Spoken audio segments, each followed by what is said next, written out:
yung lahat. Narito na naman ang iyong lakwatserong spokes, this time sa Luxembourg. No? Ilang oras lang po kami dito, babalik kami. Susubukan namin abutan yung ulat ni Ma'am Hanilet dun sa kanyang bisita ngayong araw. Papasok po si Ma'am Hanilet ng mga around 2:30 at lalabas siya ng mga around 4 o'clock. Pero ano pong pag-usapan natin ngayon? Well, nagdesisyon po ang Kamara na huwag tanggapin muli yung impeachment complaint na ipinabalik ng Senado sa kanila.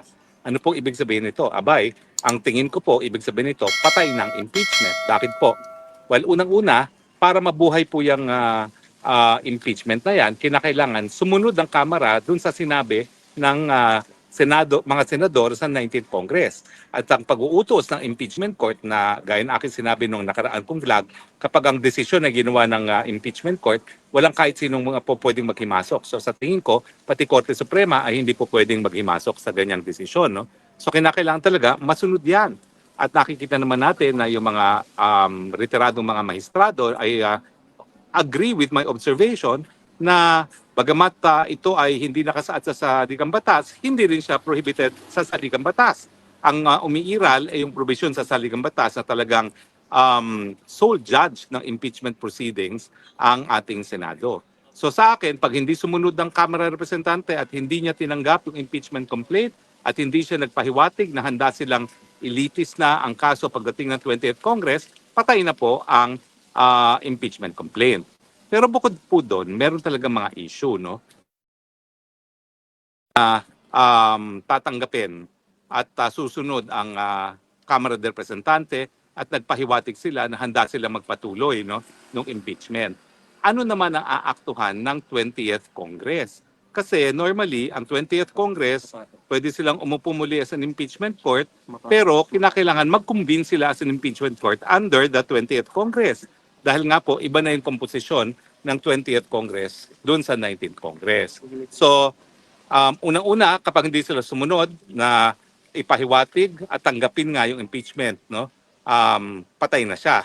Pangalawa, pag sumunod naman ang Kongreso, may issue pa rin, kung buhay pa rin yan, dahil nga, ang issue is, pwede bang umupo bilang judges ang senador sa 20th Congress sa isang impeachment complaint na inihain doon sa 19th Congress. So, dyan pa rin lalabas yung issue kung pwede bang mag-carry over.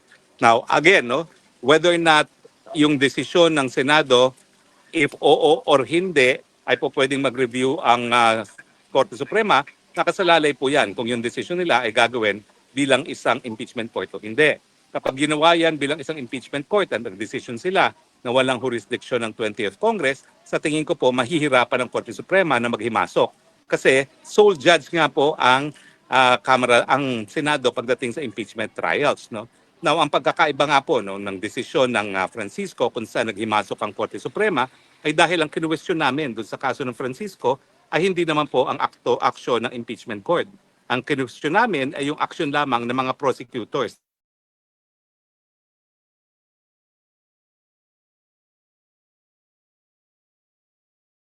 Ang naghain ng, sorry po, may tumatawag eh. Sana wag nang tumawag uli no, dahil pinatayan ko na siya. Nawala tuloy trend of thought ko. Ano nga ba yung sinasabi ko? Ayan, nawala.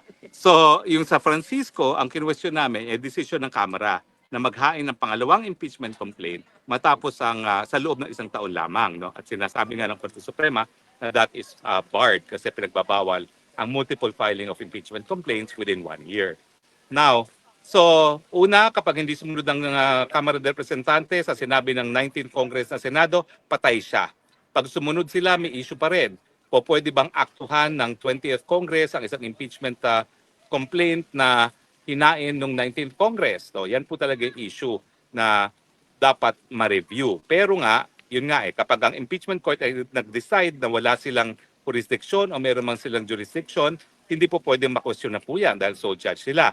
Pero kapag ang Senado ay nagdesisyon bilang isang Senado, kung dapat ba sila mag-convene pa as an impeachment court, kasi po pwede naman na yung decision to convene as an impeachment court will be voted upon by the Senate, then yung decision ng Senado po pwedeng reviewin dahil nga po dun sa provision sa saligang batas na lahat ng akto ng mga ahensya ng gobyerno ay po pwedeng mapawalang bisa kung ito ay labag or sumusobra sa jurisdiksyon ng ahensyang yan.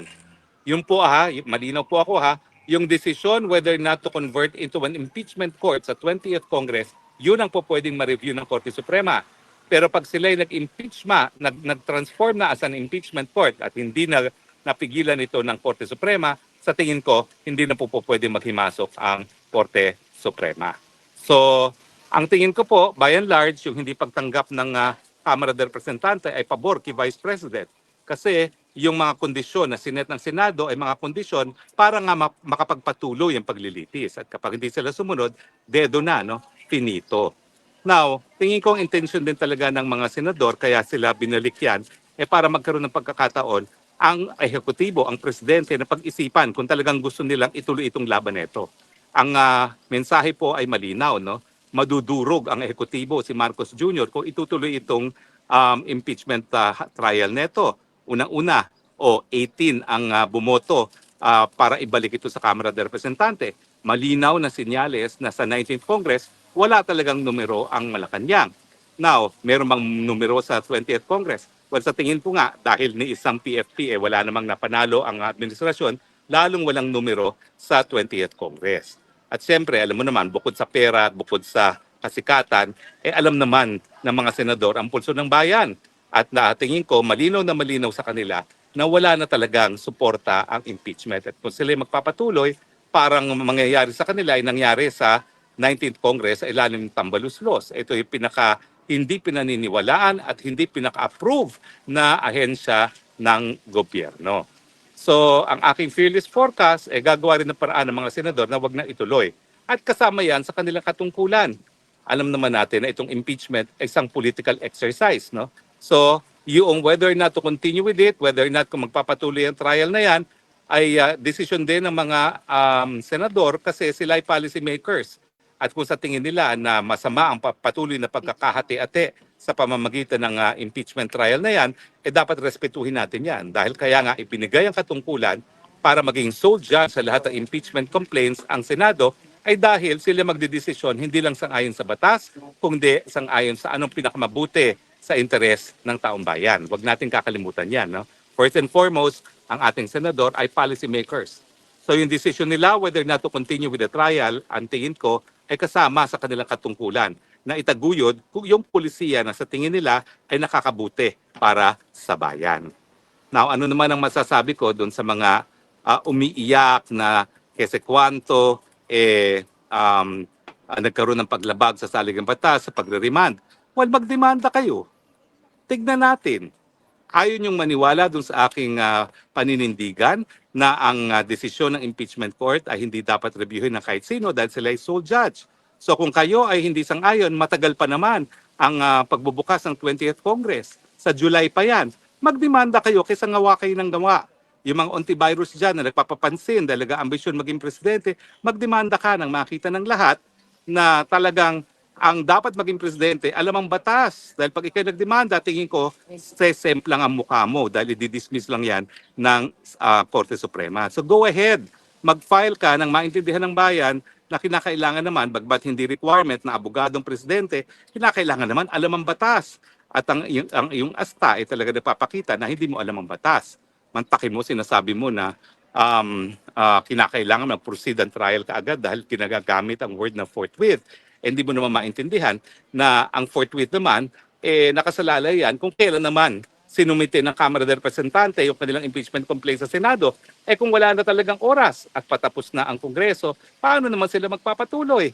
Wala nang oras. At yun nga po bagamat may desisyon ang sinabi na ang Senate ay isang continuing body dahil 12 senador ay palaging nakaupo dyan every 3 years, ang katunayan, yung 12 yon inutil kapag hindi pa nanunumpa yung pangalawang 12. Bakit? Kasi wala silang quorum to conduct official business. Hindi guys sa Amerika na at all times ang Senado ay merong quorum. More than half ang mga nakaupo. Kaya po pwedeng mag-function ang Senado miski natapos na yung termino ng ilan sa kanila. At hindi naman yan po ang kaso dito sa Pilipinas. Well, anyway, nagkaroon nga pala po ng petition na ang ating Tatay Digong para sa kanyang provisional release. No? Hindi po binanggit yung bansa kung saan siya po pwedeng magkaroon ng provisional release, pero hindi po yan sa Pilipinas. Yan po sisiguraduhin ko kasi hindi na po tayo miyembro ng ICC.